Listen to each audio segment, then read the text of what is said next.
Yep.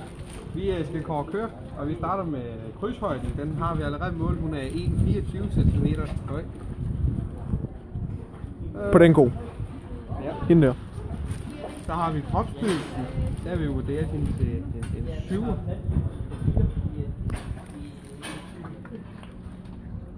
Skal det være det er herfra og dertil. I forhold til herfra og dertil. Så er det krumfyr. Nu skal krumme lige om eller brystbredden.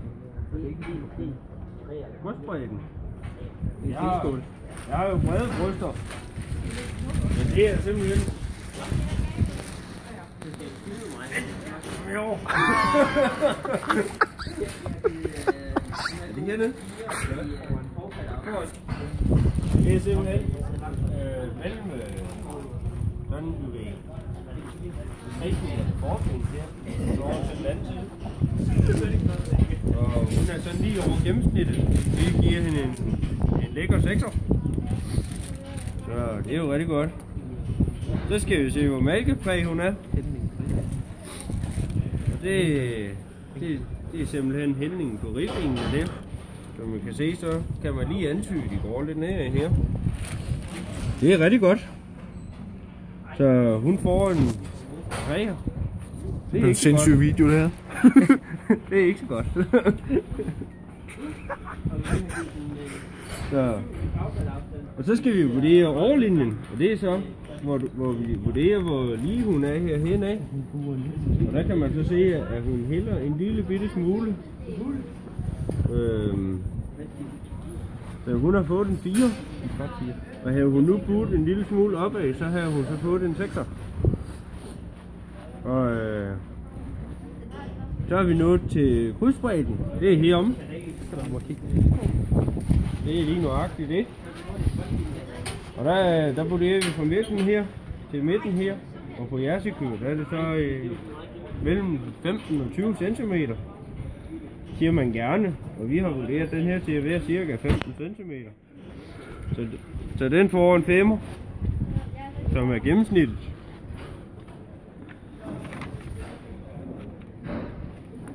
Er det så krigsfyr nu?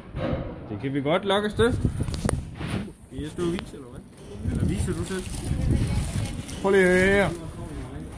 Vi skal... Det er krydset retning, ikke? Og der skal vi se på, om det er sådan lidt nedad, eller om det buer opad. Og som vi nok kan sige her, så er der jo 3 tegninger, der med det på. Og der har jeg vurderet den til 2, fordi at den går nedad. Det bliver simpelthen så galt. Det er frygteligt. Det er Nå, jamen så går vi til det næste. Der skal vi så, det er lemmer. Og der skal vi, det er hasevinkel fra siderne. Der skal vi så vurdere, hvordan den går. Og der har vi vurderet, den går på 4, fordi den er sådan ret, og så er den lige lidt mere ned. Og så er der hasestilling bagfra. Den har vi vurderet til en 7, fordi de næsten er parallelle, de står næsten op sammen. Det er simpelthen en 7.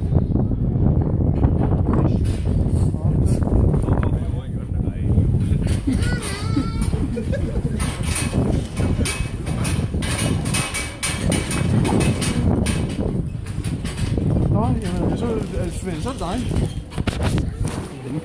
Den øverste. Hey. Så når vi til hasekvalitet, og hun ser ud til at have en rigtig fin hase. Men alligevel ikke helt så god. Så hun har en 7-tal. Ja. Der har vi knoglebygning. Hun er sådan rimelig fin. Og nu skal Stefan så pisse. Knoglebygning. Hun er ikke så kraftig, så derfor får hun en 7'er.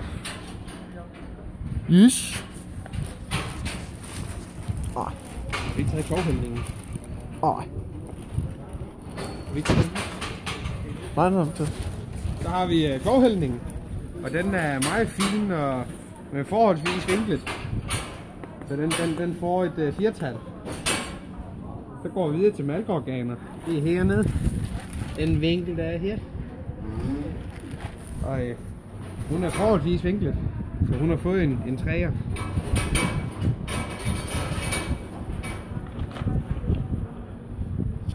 Så går vi over til bagyverbredden. Nu måler vi heroppe, hvor yveret det hæfter. Det er lige her. Og der har vi vurderet hende her til en 4. Og bagyverhøjden, den måles herfra og her til hvor yveret det hæfter.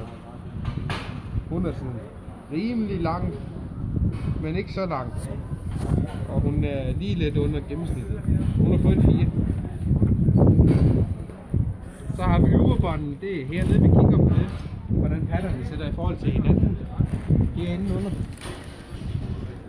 De sætter sådan rimelig flot. De sætter lidt indad. Så der får hun en 7'er. Hun har et stærkt yverbånd. Så har vi jo et dybden. Det ses ved at måle herfra, den vej. Hendes yver ligger over hendes haser. Det er meget flot, så hun ligger på en 5'er.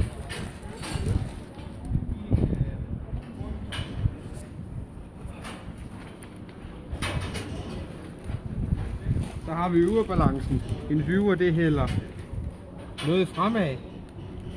Så det trækker lidt ned i karakter. Hun får en 7'er. Så har vi hendes pattelængde. Og de er cirka det der. Det er så 45 mm lange. Ja. Så hun får en 4.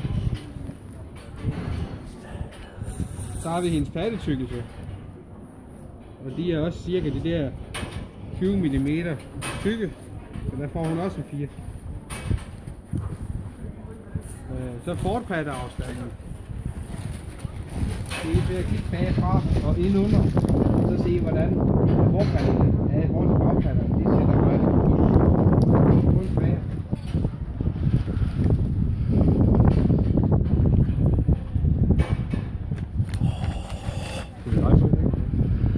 Kører bare. Der har vi bagpatteafstanden. Og det ses også ved at kigge her bagfra. Og det kan ses, de buer indad. Og de er ikke lige så pæne som 5'er, så den er vi jo det til en 6'er. Så har vi så hul. Det kigger vi ved at se her. Hvis der kan være et V, var det så ikke en 5'er? Der kan være et V her, så er det en 5'er. Og hvis det er sådan lidt mere af et U, så er vi ude i en 6'er. Hende vi vurderet til en 5'er. Bevægelsen.